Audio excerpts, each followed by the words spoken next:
My name is Laurie Clarke, and I am an educational assistant at a high school. I work with lots of kids in a day. Sometimes I'm in a closed classroom where there's 17 kids.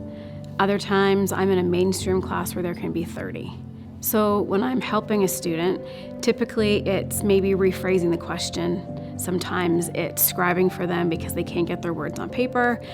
Sometimes it's drawing their focus back to the task at hand instead of something they didn't finish, starting the new task now, we'll finish the old task later. Sometimes it's just mingling, close your computer, put that away, those kinds of things. Some of the issues are no supplies. Case in point, I was away for a week for school, and they didn't have one person in for me the whole entire week. So that meant our staff at my school had to take on my jobs as well as do their own. 9 times out of 10, none of our staff get replaced. There's only so many EAs per building, and we're running from class to class, sometimes 3 classes in one period. You're expected to go do your check-ins, put out fires, take kids for walks, do whatever, and then after that you're supposed to try and take a break. So it's very challenging when you're not replaced and there's not enough of you in a building to do the jobs as efficiently and as well as we like to do our jobs. There is violence in every school. We have students in our buildings that are so violent, teachers refuse to work with them, but us, the EAs, are still required to work with those students and do the programming because sometimes it's never done. You're with a student who has violent outbursts. Some days are good, some days not so good.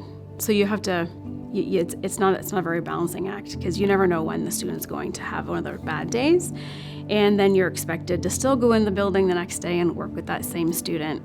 And today's a new day. We can tell the students that. We do that as well. Today's a new day. But it is hard to go back into a place where you've been assaulted the day before and trying to have that rapport with that student and be open and smiling and happy. It's very, very, very challenging.